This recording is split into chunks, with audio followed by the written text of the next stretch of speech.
City cable news కి స్వాగతం. కృష్ణ విశ్వవిద్యాలయంలో ఫార్మసీ ఇంజనీరింగ్ విద్యార్థులకు 100% ఉద్యోగ అవకాశాలు కల్పించడం అద్భుతమని రాష్ట్ర ఎక్సైజ్ గనుల శాఖ మంత్రి కొల్లు రవీంద్ర ప్రశంసించారు. కృష్ణ విశ్వవిద్యాలయంలో doctor B R Ambedkar academic block లోని రవీంద్రనాథ్ ఠాగూర్ సెమినార్ హాల్లో మొదటిసారి ఏర్పాటు చేసిన అచీవర్స్ డే కార్యక్రమంలో ఆయన ముఖ్య అతిథిగా పాల్గొని ప్రసంగించారు. తల్లిదండ్రులు ఎన్నో కష్టాలు కోర్చి పిల్లల్ని చదివిస్తారని, చదువు పూర్తి చేసుకుని ఉద్యోగం సాధిస్తే అది వారి తల్లిదండ్రుల గర్వపడేలా చేసిన వారమవుతామని అన్నారు. 45 కోట్ల రూపాయలతో విశ్వవిద్యాలయంలో సర్వ సౌకర్యాలు కల్పించాలని లక్ష్యంగా పెట్టుకుని ప్రతిపాదన సిద్ధం చేస్తున్నామని మానవ వనరుల శాఖ మంత్రి నారా లోకేష్ దృష్టికి తీసుకెళ్లి నిధులు మంజూరు చేయిస్తామని ప్రకటించారు.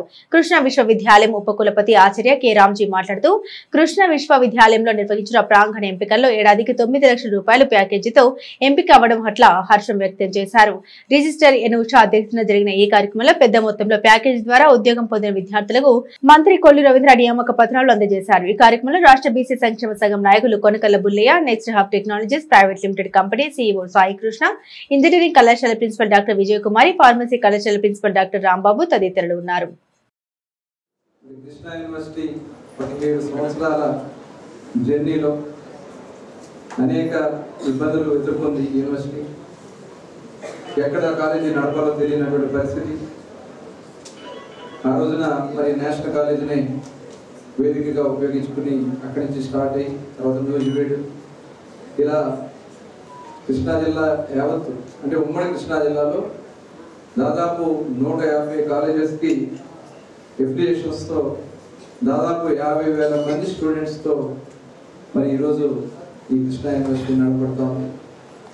ఈ 50,000 మందికి 10,000 మందికి ఇవాళ క్యాంపస్ సెలక్షన్స్లో రావడం అనేది ఇది నిజంగా ఒక చరిత్ర. ఒక గవర్నమెంట్ నడుపుతున్నటువంటి ఒక ఇన్స్టిట్యూషన్లో ఎంతమందికి జాబ్ రావడం అనేది ఇది ఒక గొప్ప అద్భుతమైన భావిస్తామని మనస్ఫూర్తిగా అభినందన కూడా తెలియజేస్తాను. ఎందుకని మరి ఈరోజు 2014-19లోనే దీనికి కావాల్సినటువంటి బిల్డింగ్స్ని స్టార్ట్ చేయడం జరిగింది. చాలా అద్భుతంగా నిర్మాణం చేశాం. ఆ రోజున గౌరవ ముఖ్యమంత్రి గారు మచిలీపట్నం ప్రత్యేక ఇక్కడ రావాలనుకున్నారు. అయితే అప్పుడు ఎట్ టైం కోర్టు వర్క్ కూడా స్టార్ట్ అవ్వడం వల్ల అక్కడే ప్లాంట్ని పెట్టి అక్కడే ఇనాగ్రేట్ చేయడం జరిగింది. తర్వాత మౌలిక వస్తువులు ఇంకా కొన్ని వాటర్ ఫెసిలిటీస్ ఇలాంటివి కట్టాల్సి వస్తే హాస్టల్ లేదు, క్యాంటీన్ లేదు, గ్రౌండ్ కూడా లో లెవెలింగ్లో ఉంది. ఆ రోజు నేను గంటా శ్రీనివాసరావు మినిస్టర్గా ఉన్నారు, ఎడ్యుకేషన్ మినిస్టర్గా, వారిని రిక్వెస్ట్ చేసి కాంపౌండ్ వాళ్ళకి అది ఆ రోజు యూజీసీ ఫండ్స్ కానీ ఏది అవకాశం ఉంటే అవన్నీ కూడా ఫండ్స్ తీసుకురావడానికి ప్రయత్నం చేశాం. తర్వాత 5 సంవత్సరాలు చాలా నిర్లక్ష్యమైంది. మరి ఈరోజు మళ్ళీ పూర్తి హంగులతో, ఎందుకంటే నేను చూసాను లాస్ట్ గవర్నమెంట్లో ఈ రోడ్డు సరిగ్గా బాగుండే పరిస్థితుల్లో కొంతమంది యాక్సిడెంట్లో కూడా చనిపోవడం జరిగింది. కేవలం హాస్టల్ లేకపోవడం వల్ల ఆ పరిస్థితి వచ్చింది. తప్పకుండా ఆ హాస్టల్ని నెక్స్ట్ మళ్ళీ I congratulate you for that. My experience with Krishna University has been since last year. I may not have met you, but I have come here many times.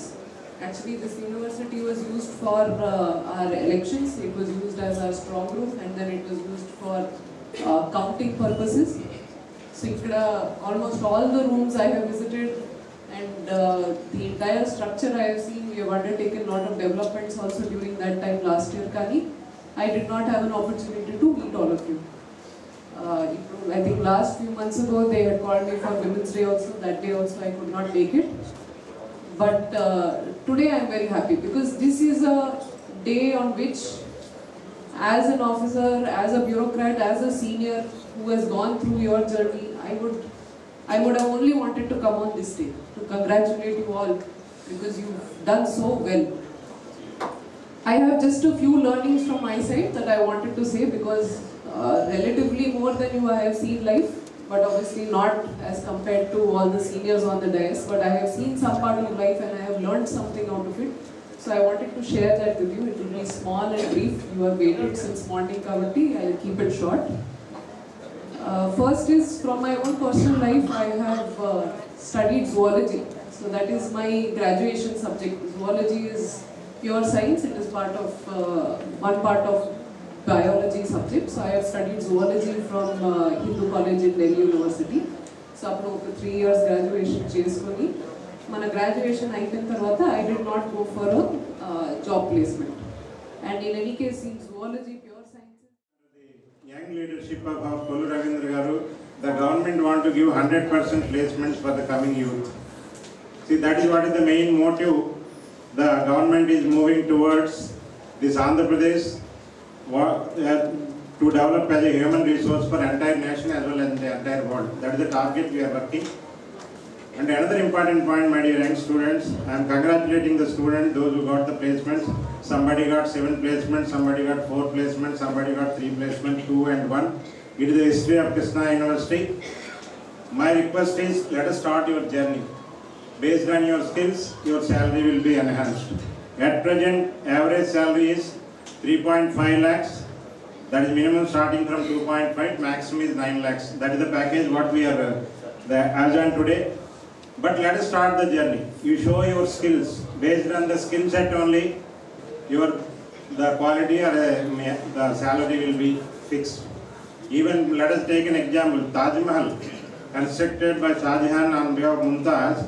The concept is, by inviting all the skilled persons throughout the world, he constructed a Taj Mahal. That is a monument he has to keep in lifelong. The skill set is very, very important. Another important point which I want to submit to you, Machilipatnam Port, 30% of the Andhra Pradesh state government is going to spend for construction of Amaravati capital, as well as 10% of the state budget is going to spend for the construction of. Road పక్కన చెట్లను ఎవరైనా ఇష్టారాజ్యంగా నరికితే ఉపేక్షించేది లేదని Avanigadda MLA మండలి బుద్ధప్రసాద్ స్పష్టం చేశారు. చల్లపల్లి మోపిదేవి మండలాల పరిధిలోని పెదకల్లేపల్లి రోడ్లో చెట్లు నరికివేసిన తీరును అవనిగడ్డ ఎమ్మెల్యే మండలి బుద్ధప్రసాద్ పరిశీలించారు. జాతీయ రహదారిలో మొక్కలు తగలబెట్టిన తీరు పరిశీలించారు. ఈ ఘటనపై ఎమ్మెల్యే ఆగ్రహాన్ని వ్యక్తం చేశారు. స్వచ్ఛ చల్లపల్లి కార్యకర్తలు శ్రమతో పెంచిన చెట్లను నరికితే సహించేది లేదన్నారు. ఇష్టారాజ్యంగా చెట్లు నరికిన వారిపై అధికారులు చర్యలు తీసుకోవాలని సూచించారు. చెట్లు నరికింది ఎంతటి వారినైనా సహించకుండా వాల్టా చట్టం అమలు చేయాలని ఎమ్మెల్యే స్పష్టం చేశారు. ఈ కార్యక్రమంలో తహసీల్దార్ వనజాక్షి, ఎంపీడీఓ డాక్టర్ ఏవి రమణ, సిఐ ఈశ్వరరావు, ఎస్ఐ సుబ్రహ్మణ్యం పాల్గొన్నారు. స్వచ్ఛ భారత్ పిలిపించిన తర్వాత భారతదేశంలోనే ఆ కార్యక్రమాన్ని ప్రారంభించి గత 10 సంవత్సరాలుగా నెరవేరుస్తున్నది ఒక స్వచ్ఛ సుందర చల్లపల్లి ఉద్యమం. డాక్టర్ డిఆర్కే ప్రసాద్ గారు, డాక్టర్ పద్మావతి దంపతుల యొక్క నాయకత్వంలో కొన్ని వందల మంది సేవా సైనికులు కృషి ఫలితంగా ఇవాళ ఓ సుందరమైన చల్లపల్లి ఆవిర్భవించింది. కేవలం గ్రామ పరిశుభ్రత కాకుండా రోడ్లకు ఇరువైపులో కూడా వృక్షాలను పెంచి అందంగా తీర్చిదిద్దకుండా నీడనిచ్చే విధంగా చాలా సుందరభరితంగా ఈ చల్లపల్లిలో రోడ్లన్నీ కూడా తీర్చిదిద్దారు. దీన్ని మనం చాలా గర్వకారణంగా రాష్ట్ర ప్రభుత్వం కూడా చెప్తూ వచ్చింది. ముఖ్యమంత్రి గారు కూడా అనేక సార్లు దీని గురించి ఆయన ప్రశంసలు కూడా కురిపించింది మీ అందరికీ తెలుసు. అయితే దురదృష్టవశాత్తు వారు ఎంతో ఒక మొక్క నాటుతాం అంటే అది తేలికని పని కాదు. మొక్క నాటుతాం కానీ దాన్ని పెంచి పోషించడం అంటే చాలా కష్టసాధ్య విషయం. ప్రభుత్వం కూడా కొన్ని లక్షల మొక్కలు నాటిద్ది కానీ ఏవి కూడా పెరగవు. కానీ ఇక్కడ అట్లా కాకుండా ఇది ట్యాంకర్లో పెట్టి నీళ్లు పోసి రోజు సైనికులు వచ్చి వాటిని పరిరక్షిస్తూ ఇలాంటి వృక్షాలను తయారు చేసిన తర్వాత ఆ వృక్షాలను కాపాడుకోవాల్సిన బాధ్యత అందరి మీద ఉంటుంది. కానీ దురదృష్టవశాత్తు ఇక్కడ పెద్ద పెద్ద వృక్షాలు కూడా నరికివేయబడ్డాయి. ఇది ఉపేక్షించరాని నేరం. ఎందుకంటే ఓల్టా చట్టం ఉంది. ఓల్టా చట్టం ప్రకారం ఏ చెట్టు నరకాలన్నా కూడా తహసీల్దార్కి పర్మిషన్ తీసుకోవాల్సిన అవసరం ఉంది. ఇక్కడ ఎటువంటి పర్మిషన్లు లేవు. ఇవాళ విచ్చలవిడిగా మొక్కల్ని నరికేసిన పరిస్థితి. ఈ పరిస్థితిని మనం కానీ ఉపేక్షిస్తూ చూస్తే ఎక్కడ కూడా ఏ చెట్టు కూడా నిలిచే పరిస్థితే లేదని చెప్పి మాత్రం మాట్లాడుతుంది. అంటే ఇక్కడ వాళ్ళ పోలీసు వారు, అలాగే ఎంఆర్ఓ గారు ఉన్నారు, ఎండిఓ గారు ఉన్నారు, అందరు అధికారులు ఉన్నారు. నేను వారందరినీ కోరేదంటే చట్టాన్ని పరిరక్షించండి. చట్టం ఏ విధమైన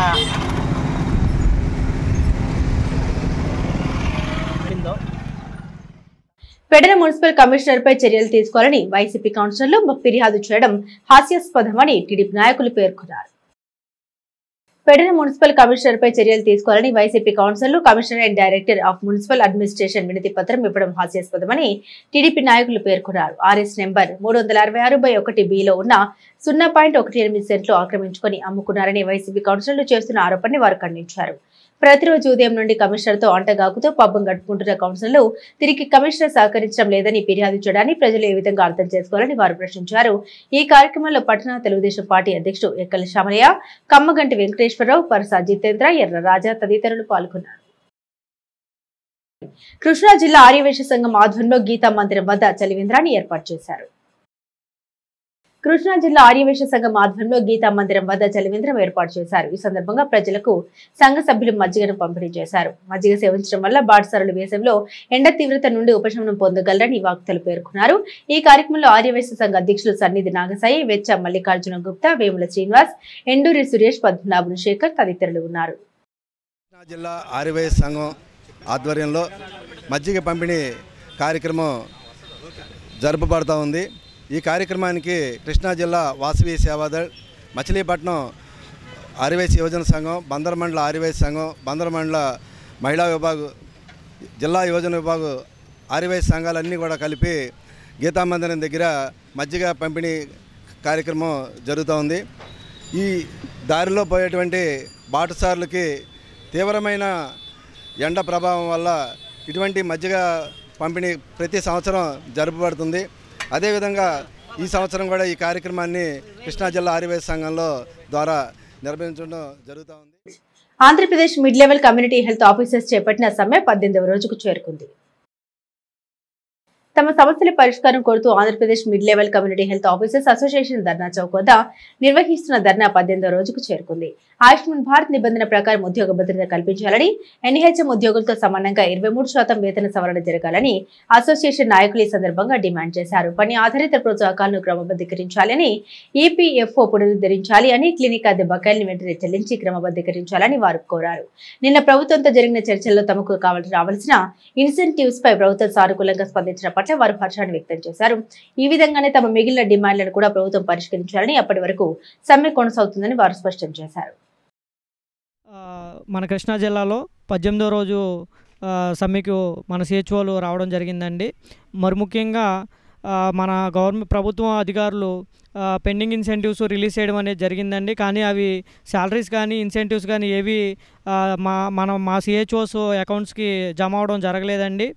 అలాగే ఇప్పటికీ మేము కోరుకునేది ఒకటేనండి, అధికారులని ఇప్పటికీ మీరు చర్చలకు పిలిస్తే వచ్చి మేము చర్చలకు సిద్ధంగా ఉన్నామని మేము ఈ సభాముఖంగా వేడుకుంటున్నామండి. దయచేసి మా నాయకుల్ని మీరు చర్చలకు పిలిచి మాట్లాడతారని మేము కోరుకుంటున్నామండి. ఆపరేషన్ సింధూర్ ఘన విజయం పురస్కరించుకుని నెల 16వ తేదీన నిర్వహిస్తున్న తిరంగ ర్యాలీని విజయవంతం చేయాలని కూటమి నాయకులు పిలుపునిచ్చారు. ఆపరేషన్ సింధూర్ ఘన విజయం పురస్కరించుకుని నెల 16వ తేదీన నిర్వహిస్తున్న తిరంగ ర్యాలీని విజయవంతం చేయాలని కూటమి నాయకులు పిలుపునిచ్చారు. ఆర్ఎన్బి అతిథి గృహంలో కూటమి నాయకులు మీడియా సమావేశంలో మాట్లాడారు. 140 కోట్ల భారతీయుల విజయోత్సవ ర్యాలీలో పార్టీలకు అతీతంగా జాతీయ జెండా చేతపట్టి ప్రతి భారత పౌరుడు ఈ విజయోత్సవ కార్యక్రమంలో పాల్గొనాలన్నారు. పహల్గామ్ ఉగ్రవాదుల దాడికి ప్రతిచర్యగా నిర్వహించిన ఆపరేషన్ సింధూర్ కోట్లాది మంది భారతీయుల మనోభావాలకు ప్రతీకాని. ఈ విజయం మన సైనికుల వీరత్వానికి, మన దేశ సార్వభౌమాధికారానికి నిదర్శనమని వారన్నారు. ఈ సందర్భంగా సైనికులకు ప్రధానమంత్రి నరేంద్ర మోదీకి సంఘీభావం తెలియజేస్తూ మే 16న ఉదయం 8 గంటలకు కోనేరు సెంటర్ నుండి బస్టాండ్ సెంటర్ వరకు జరిగే తిరంగ యాత్రలో ప్రజలంతా పాల్గొనాలని వారు విజ్ఞప్తి చేశారు. ఈ కార్యక్రమంలో బీజేపీ జిల్లా అధ్యక్షులు గుత్తికొండ రాజబాబు, జనసేన నాయకుడు గడ్డం రాజు, టీడీపీ నాయకుడు ఇలియాస్ బాషా, బీజేపీ నాయకులు పంతం గజేంద్రరావు, నాగలింగం, అయోధ్య, రామలింగం, ఘంటా సతీష్ తదితరులు ఉన్నారు. గడిచినటువంటి పహల్గామ్ దాడిలో ఉగ్రవాదుల చేతిలో వీరమరణం పొందినటువంటి భారతీయుల ఆత్మకు శాంతి కలగాలని చెప్పి ఒక నిమిషం వాళ్ళకి శాంతి కలగజేస్తూ మనం చూసాం. ఇప్పుడు భారతదేశంలో ఉన్నటువంటి 140 కోట్ల మంది భారతీయుల ఆత్మగౌరవం పెరిగేటటువంటి విధంగా గౌరవ ప్రధానమంత్రి నరేంద్ర మోడీ గారు మరి మన భారతీయుల మీద దాడి చేసినటువంటి ఉగ్రవాదులను ఆపరేషన్ సింధూర్ పేరు మీద గురిచూసి ఉగ్రవాదుల మూకలను హతమార్చినటువంటి విషయం మనందరికీ తెలుసు. ఇది భారతీయుల విజయం. అలాగే భారత రక్షణ దళం ఎంత పటిష్టంగా ఉందో ప్రపంచానికి ఒకసారి తెలియజేసినటువంటి విధానాన్ని మనందరం కూడా తెలుసుకోవాలి. ముఖ్యంగా రేపు జరిగేటటువంటి తిరంగా ర్యాలీలో మచిలీపట్నం కోనేరు సెంటర్ నుండి బస్టాండ్ వరకు కూడా ఈ ర్యాలీలో ప్రతి భారత పౌరులు కూడా పాల్గొనాలి. దీనికి పార్టీ ఎజెండా లేదండి, ఒకటి మన జాతీయ జెండా చేతబూని ముఖ్యంగా ఎవరైతే భావి భారత పౌరులు ఉన్నారో వాళ్ళందరూ కూడా ఈ ర్యాలీలో పాల్గొని భారతదేశం యొక్క ప్రతిష్టను, మన రక్షణ దళానికి మన యొక్క శక్తిని నిరూపించేటటువంటి ఈ చక్కటి అవకాశాన్ని ప్రతి ఒక్కరూ కూడా పాల్గొని ఈ యొక్క విజయవంతం చేసేటటువంటి కార్యక్రమంలో మీ యొక్క భాగస్వామ్యం కావాలని చెప్పి మొత్తం ఎక్కడైతే సమస్యలు ఉన్నాయో అందరినీ ఈ రోజున వాళ్ళు చేసిన దుర్మార్గానికి మానవత్వం మంట కలుపుతూ మనుషుల ప్రాణాలని నరురూప రాక్షసులాగా ప్రవర్తించినటువంటి టెర్రరిస్టులని బుద్ధి చెప్పడానికి భారతదేశ సైన్యం మన గౌరవ ప్రధానమంత్రి గారు తీసుకున్నటువంటి నిర్ణయానికి భారతదేశంలో అందరూ కూడా హర్షిస్తూ ఉన్నారు. భారతదేశంలో అడుగు పెట్టాలంటే ఒక భయం ఉండేటట్టుగా ఏదైతే సింధూరాన్ని కోల్పోయారో సింధూరం పేరుతో ఒక దాడిని చేసి మన భారతదేశానికి సింధూరం దిద్దినటువంటి సైనికులందరికీ మనందరం కూడా సెల్యూట్ చేయాల్సిన అవసరం ఉంది. భారతదేశం ఎప్పుడు కూడా ప్రతిష్టంగా ఉంది. భారతదేశంలో ప్రతి పౌరుడు భారతదేశ సైన్యాన్ని కానీ భారతదేశాన్ని కానీ ఏమాత్రం చిన్న చితగా ఇబ్బంది జరిగినా మన అందరం ఒక తాటి మీద ఉండి భారతదేశాన్ని కాపాడుకునే దానికి అందరూ ముందుండాలని చెప్పి తెలియజేసుకుంటూ ఏ టెర్రరిస్ట్ అయినా భారతదేశంలో అడుగు పెట్టాలంటే ఉచ్చపడే విధంగా భారత సైన్యం తిప్పికొట్టిన దాన్ని మన అందరం కూడా సెలెక్ట్ చేస్తూ ఏదైతే రేపు తిరంగా శాంతి ర్యాలీని మచిలీపట్నంలో అందరూ కలిసి పెట్టారో ఇది మన అన్ని పార్టీలకి అతీతంగా అందరూ కూడా విద్యార్థులు కానీ వ్యాపారస్తులు కానీ ప్రతి పౌరుడు కూడా తిరంగా జెండా చేత్తో పెట్టుకుని శాంతి ర్యాలీ చేస్తున్న అవసరం ఉంది. దాన్ని బట్టి మనం అందరం కూడా రేపు పొద్దున 8 గంటలకి కోన్ సెంటర్కి వచ్చి ఈ ర్యాలీని భారీ ఎత్తున విజయవంతం చేయాల్సి. నరేంద్ర మోడీ గారు పిలుపు మేరకు రేపు దేశవ్యాప్తంగా మరి తిరంగా ర్యాలీ చేయాలనేటువంటి నిర్ణయం జరిగింది. ఆ భాగంలో ప్రజలంతా కూడా మరి ఇది యొక్క ప్రజా విజయం అనేటువంటిది మనందరికీ తెలిసినటువంటి విషయమే. ప్రజలందరూ కూడా సమిష్టిగా ప్రాంతాలకి మరి కుల మతాలకి అన్నిటికీ అతీతంగా మేము ఉన్నాం, ఈ భారతదేశం మాది, ఈ భారతీయుల మీద ఏ విధమైనటువంటి ఉన్నా మేము ముందుంటాం అనేటువంటి విషయం మీద ఇది స్పష్టంగా కనపడింది. పూర్వం అనేక రకాలుగా ఉండేటువంటి విధానంలో ఈరోజు ఐక్యత భావం అనేటువంటిది స్పష్టంగా మనకు అర్థమైంది. ఈ దిశగా మన సమిష్టిగా ఈ యొక్క సింధూర విజయ ర్యాలీని మనందరం కూడా సమిష్టిగా నిర్వహించుకోవాలని, ప్రతి ఒక్కరు దీంట్లో భాగస్వామ్యం కావాలని చెప్పి కోరుకుంటూ రేపు జరిగే కార్యక్రమంలో మరి మచిలీపట్నం పరిసర ప్రాంతాలందరూ కూడా పాలు పంచుకోవాలని చెప్పేసి కోరుకుంటున్నాం. భారత్ మాతాకి జై. సిటీ కేబుల్ న్యూస్ సమాప్తం.